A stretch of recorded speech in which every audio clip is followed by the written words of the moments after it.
It is the year 1492 Dale reckoning upon these forgotten realms, over a century after the events of the RPG-setting video games Baldur's Gate 1 and Baldur's Gate 2, and just a few years events of Larian Studios' record-shattering Baldur's Gate 3 sequel would take place. Elturel, a pious city in Faerun, its proud holy walls set near the river Chionthar, has just suffered a catastrophic event. The golden glow of Amanator's gift, the companion sphere that has bathed the holy city in its protective light for 5 decades, has seen its shimmer darkened, wrapped in shadow, and Elturel has been ripped from its place in Faerun with nothing more than a massive crater where the city once stood. The calamity that has befallen Elturel is a story of betrayal, retribution, and as is usually the case where the infernal is involved, the short-sighted benefits of a mortal forging a faustian pact. Can Elturel be saved? Will the tale have a heroic storybook ending? Those questions and many others lie shrouded in the fog of treachery and the flames and fire of infernal evil. So allow me to regale you with part 1 of a 3-part story, an account directly from the histories of my own adventuring table. And as is the nature of tabletop adventures and the unpredictable nature of players, it is likely a tale that may be a bit different from your own experiences or expectations. Be warned, spoilers ahead. This is the story and lore my telling of a descent into Avernus. The genesis of our tale actually begins 150 years earlier, and in a place far removed from the darkness that has recently struck Elturel. It was 1354 Dale reckoning, and upon the holy heights of Mount Celestia, where the solar angel Zariel had an epoch's worth of watching the arrogance of angelic legions float about, singing hymns upon their perch, while hell itself spat and roared below as the blood war scorched on with no end in sight. Zariel had always been cut from a different cloth, one that didn't suit sitting idle while evil festered like a wound unchecked. The Batazu and Tanari, she'd argue, wouldn't just snuff themselves out. There was need for a celestial blade of righteousness, and she fancied herself just sharp enough. So when Elturel's cries rose above the clamor of a fiendish invasion, Zariel saw her opportunity. Discovering that the Batazu were entering the material plane from a little-known portal in the fields of the dead, the Solar Angel made the fateful decision to intervene. In defiance of her superiors and breaking from her divine mandate, Zariel descended from the heavens like a falling star, traveling to the city of Elturel. But the trivial task of halting the small incursion of irrelevant fiends was nothing more than a means to a more deliberate objective. Zariel seized the opportunity to leverage those attacks as an instrument of propaganda, all to sate her own warmongering desires. Her voice a sonorous call to arms, a rally that stirred the heart and courage of every man, woman, and child, Zariel manipulated the forces of Elturel to raise her own mortal army, training them in preparation of taking the fight to the front lines of the Blood War and the first lair of hell, Avernus. The Hell Riders, they were named, a title that spoke of a fate yet untold, a destiny chained to the very hells they sought to defy. Zariel rode atop a mammoth as golden as her once hallowed intentions, leading her holy but mostly mortal cavalry and charging headlong into the fray. It was a thing of songs, this ride, and it was into Avernus they rode, to put the archdevil pit fiend Bel to the sword. But the hells are no place for the mortal, the righteous, or the weak. It is a place where hope hides in shadows, and good intentions are ground into bloody viscera, right alongside the crushed bones and dreams of the countless brave that tread before you. The battle was a lament of clashing blades, screams of the dying, and the dread silence of mortal realization. And while many of Zariel's warriors did indeed fight bravely, trained well at her expert hands, for others, the horrors of the 9 hells proved far too great. Avernus is a forever battlefield, a scorched and blood-soaked wasteland that teaches hard lessons, and many of these would-be heroes learn the hardest lesson of all that day. Bravery often wilts in the face of true horror. Amid acts of selfishness and fear, these others, these betrayers, fled like the cowards they swore they were not, back through the portal from which they came, sealing it with their shame.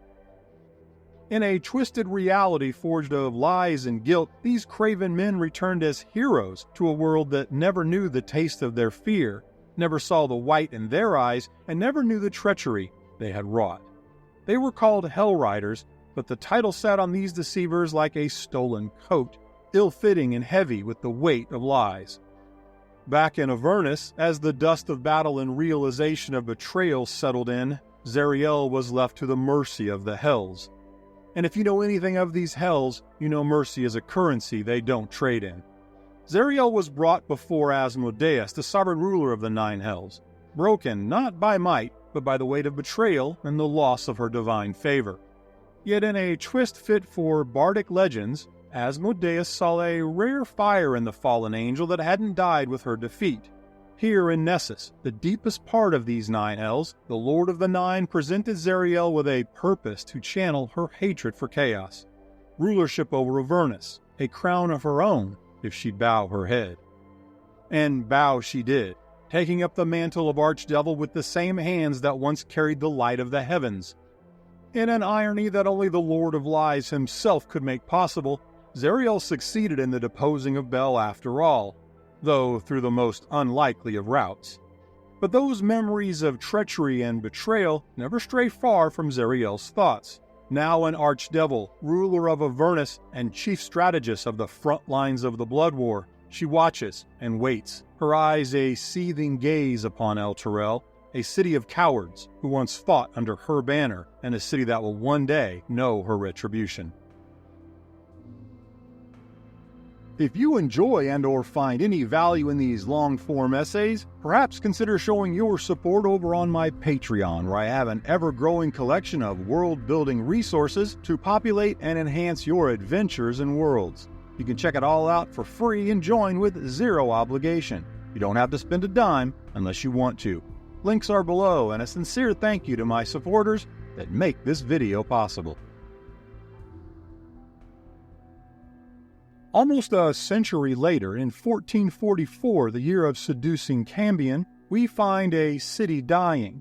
Once bathed in the radiant glow of divine light, Elturel now finds itself in the death rattle of unholy assaults. Its final breaths coming as labored and ragged sobs, death throes drawn from the throats of the doomed and the damned alike as its walls teetered on the brink of an eternal night, its lifeblood curdling under the relentless nightly onslaught of the lifeless. The city's streets, once alive with the energy of daily commerce and the carefree laughter of children, were now draped in a sinister pall of the undead. Each sunset further bled the city of hope, and each dawn broke with ever-eroding protective rays of the sun.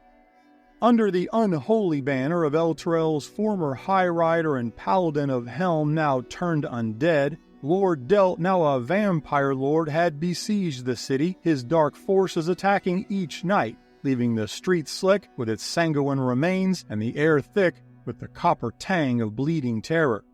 Night had fallen, not just from the absence of day, but from the encroaching presence of a hope-slaying darkness, both seen and unseen, that now sought to consume the living.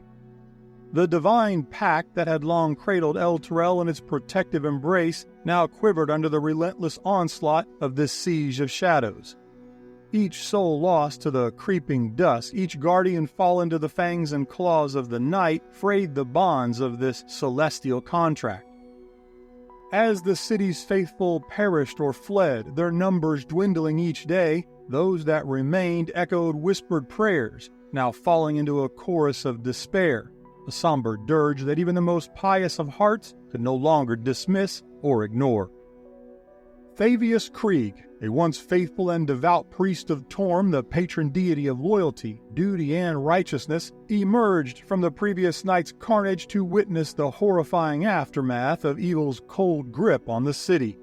The priest's opulent purple and gold vestments, illuminated by the ever-fading dawn, were now a stark contrast of shame against the dark viscous crimson sludge that now pooled in the streets around him. Stunned and saddened, each step was hesitant and measured, a subtle but early sign of the priest's wavering resolve as he navigated through the littered remains of his pious flock. Fabius looked down in horror as his gaze caught the limp form of a half-consumed victim lying in the fetid grave the streets of Elturel had become. The boy, no more than 10 winters past, his life extinguished before it had ever begun. Fabius kneeled, the stain of innocent blood seeping into the fabric of his holy garb.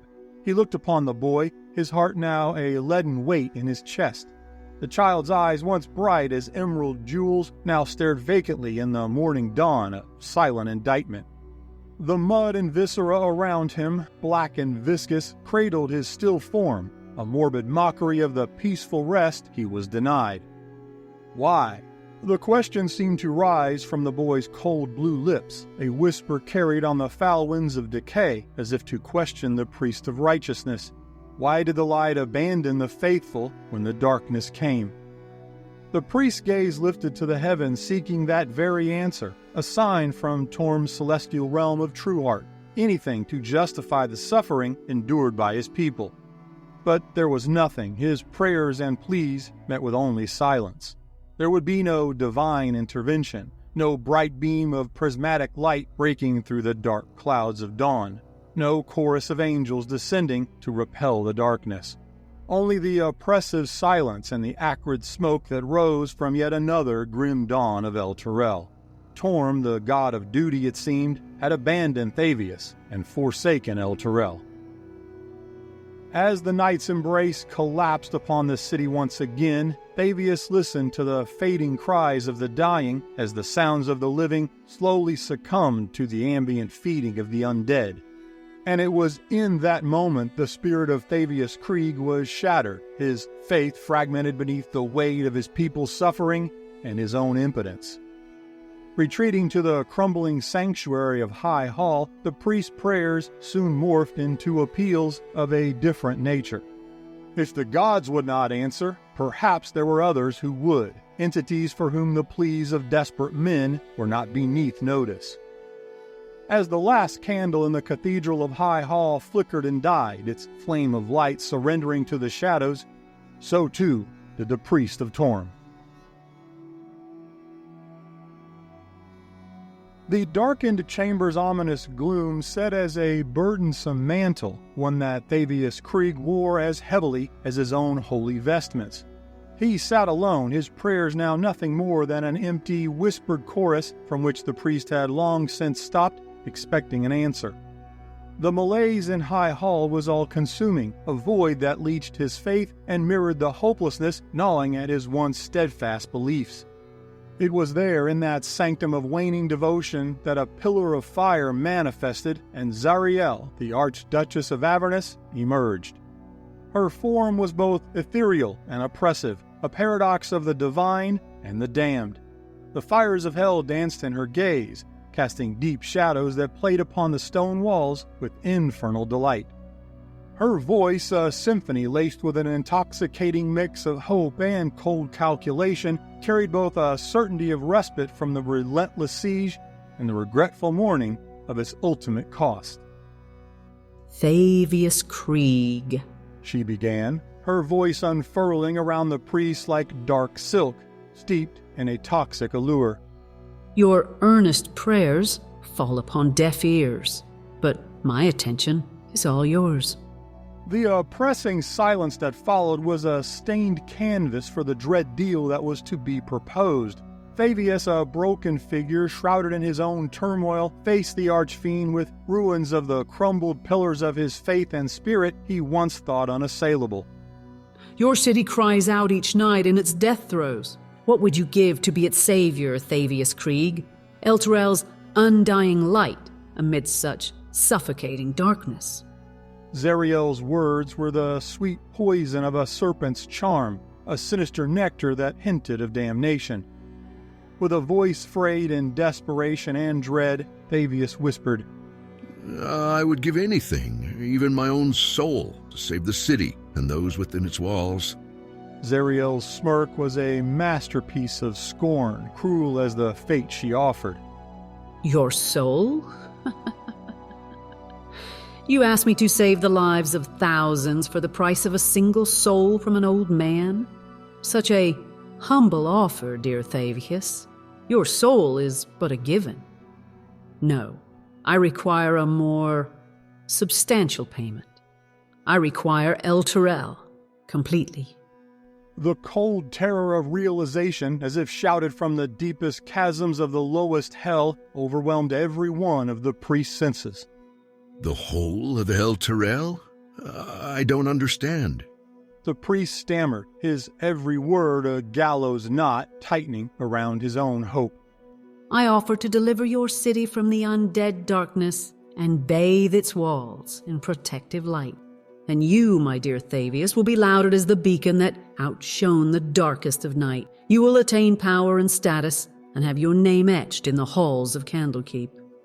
Zariel's terrifying yet majestic form slowly approached Thavius. Leaning in so close, the priest could smell the devil's breath, both sweet and sickly. Her voice both a soft whisper and a violent scream, an alluring lullaby laced with unseen thorns. I like you, Thavius Krieg. I will even offer the fairest of terms, especially for a human as advanced in age as yourself. 5 decades until I make my claim. And the toll of that claim? Thavius's words were choked, suffocated by the archdevil's presence. Zariel mused, her gaze ablaze with hellfire's glint. And then you, and all of Elturel, soul by precious soul, will serve me. Thavius reeled, the gravity of her decree forming the shackled yoke upon his spirit. You would damn an entire city? His whispered accusation consumed without pause in the void of her ambition. She softly giggled, a melody of countless chained souls. Damnation? No, Thavius. I offer salvation of a sort. Elturel will be spared the vampire's curse, spared from immediate ruin and undeath. A chance to serve a greater purpose. Yes, salvation indeed. Thavius, his mind a maelstrom of doubt, fear, and helplessness, knew well the cost of dealing in faustian pacts with devils. Yet as he stood before her, the cries of the dying echoing off the stone walls of his chamber, he found himself speaking the words that would damn him forever. Thavius, his faith now fractured under the burden of such an unbearable choice, nodded slowly. Oh, yes. The very word a traitor to his own lips. Zariel instantly produced an infernal contract from thin air. With trembling hands, Thavius reached for the quill hovering above the parchment that would seal the fate of thousands. With each stroke of his name, a piece of his soul flaked away, carrying off on the winds of resignation. The pact was sealed with a cut of Thavius's palm, his blood a crimson seal on the infernal contract written in a script that writhed and twisted, a language of hell that promised much and revealed little.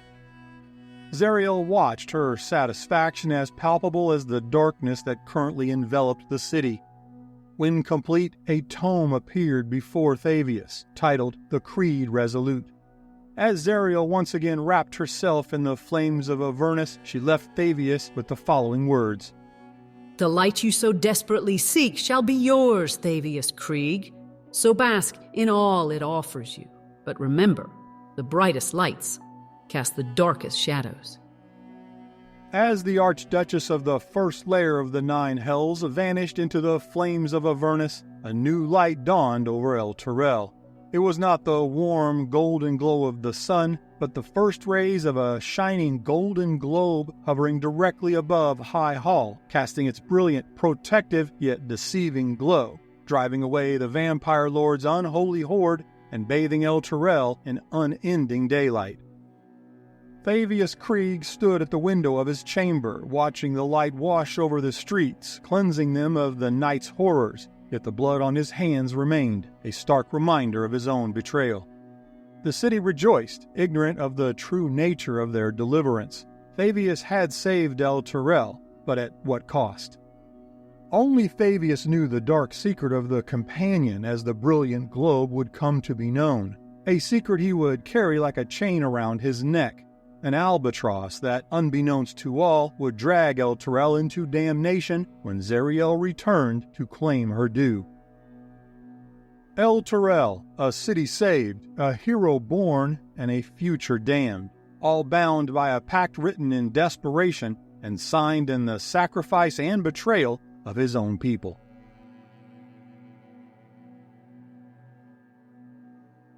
In the wake of Elturel's near demise to darkness, the city found itself clawing back from the brink, its people rallying with the zeal born from their brush with oblivion. But the festering dark they had narrowly escaped still lingered, only this time hidden, a shadow that loomed unseen over their reclaimed lives. For Fabius, the thrum of the city's joy was a bitter lament, a chant that scraped raw the festering wound of his own conscience. The festivity of the unknowing populace, a masquerade to the man who knew the ghastly price of their borrowed daylight. Tormented by regret, Fabius wandered the hollow corridors of High Hall, trailed by the ghosts of a city comforted by their own blissful ignorance. He gazed upon families entwined in embraces, children playing in the light of a false dawn, lovers clasping hands under the lie of the companion's glow, a blistering orb that secretly mocked each of them with their destined fates. Each joyous scene twisted another blade deeper into the heart of Fabius and served as the ever-present and cruel reminder of the fleeting peace he had brokered with the damnation of those now basking in its deceitful radiance. This was not a salvation. It was a deferral, a reprieve purchased with the currency of damned souls, a debt inscribed in blood upon the contract that now shackled Elturel to the Archduchess of Avernus. With trembling hands, Fabius pored over ancient tomes within his study, the leather-bound volumes whispering dark secrets of the blood war, of Avernus, of the tenuous balance between celestial and infernal realms. He scoured the text for loopholes and out for any clause that might undo what he had wrought, but the script offered no respite, no mercy. The pact he had made was his alone to bear, a secret that festered within him, a cancer that no amount of confession could expunge. The companion orb might have ended the vampire lord siege, but it had begun something far worse, a countdown to an end that only Fabius could foresee or know. But over the span of that first decade that followed, beneath the deceptive but radiant glow, a more insidious transformation began to take root. High Overseer Fabius Krieg, a man once thought to be of devout faith and integrity, found his soul slowly corroded by the secret pact he had forged, the contract he had signed. To preserve this betrayal, Fabius stored the Faustian Pact within a puzzle box made from infernal iron, a vessel that was as much a prison for his guilt as it was for the damning parchment it contained. He hid it away, a dark secret lurking in the depths of his sanctum, yet a constant reminder of the price of Elturel's slowly expiring amnesty. But as the years wore on, the burden of his betrayal began to warp his own perception as a slow corruption was seeded. The adulation he received from the people, once a source of his pain, slowly morphed into a perverse form of sustenance. He began to relish the power he wielded and the reverence he commanded. The lie he lived became the truth he embraced. Fabius's transformation was subtle yet profound. The humility that once defined him gave way to a haughty arrogance. Where once there was compassion, now there was a cold, calculating demeanor. The light of the companion, rather than a reminder of his betrayal, became a symbol of his supremacy over fate. Eventually, as part of his fiendish contract, Fabius brought forth and introduced to the citizens of Elturel the Tome of the Creed Resolute. Through a veneer presented as a code of honor and sworn oath to protect the city, the tome was in reality a registry of souls, a ledger that bound the citizens to the city of Elturel in a way they could never have comprehended. Fabius required every Elturian to sign it, their names etched alongside his in a grave roster that sealed their fates as surely as his own. But as the decade drew to a close, Fabius Krieg was no longer the man he once was. The dark pact with Zariel had consumed his faith and tainted his spirit. His initial regret now drowned in a sea of newfound ambition and his own sinister desires. Still, the city continued to flourish under the Companions' glow and the rule of Fabius, its people oblivious to the fiendish doom that awaited each. In the lavish chambers of the High Hall, Fabius Krieg, once a servant of the gods, the hero of Elturel and the savior of his people, had become but a fiendish puppet, his strings pulled by the exacting words of a faustian pact. His fate and that of Elturel irrevocably coiled with the fires of the Nine Hells.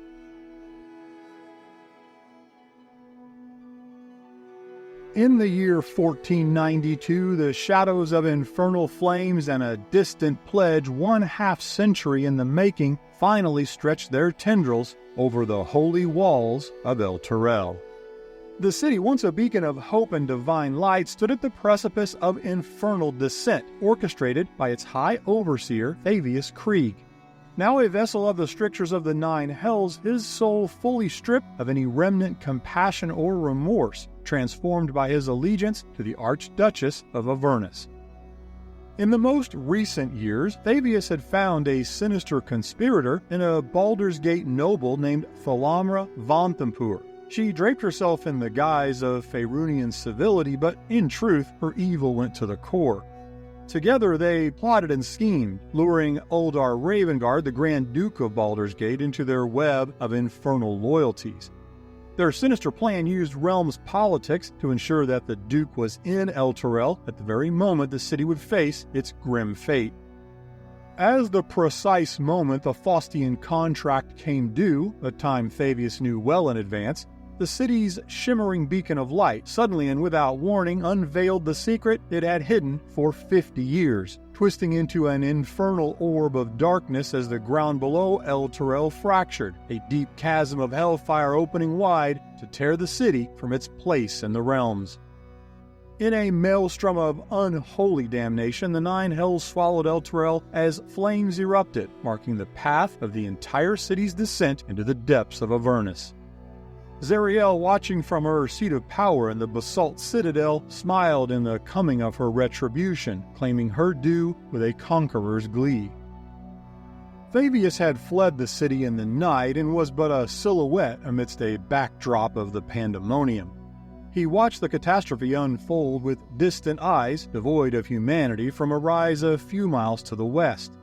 No longer consumed by worry or fear, Zariel's agent of evil lacked any semblance of compassion, caring little for the lives lost and souls bound in servitude, a most obvious tell of his complete surrender to fiendish evil.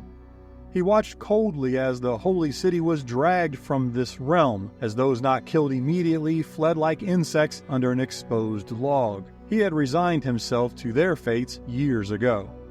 He watched the unfolding terror, almost smiling as long as he dared, then pulling a tattered cowl over his head as survivors, now the homeless and traumatized refugees from the once divine city, neared.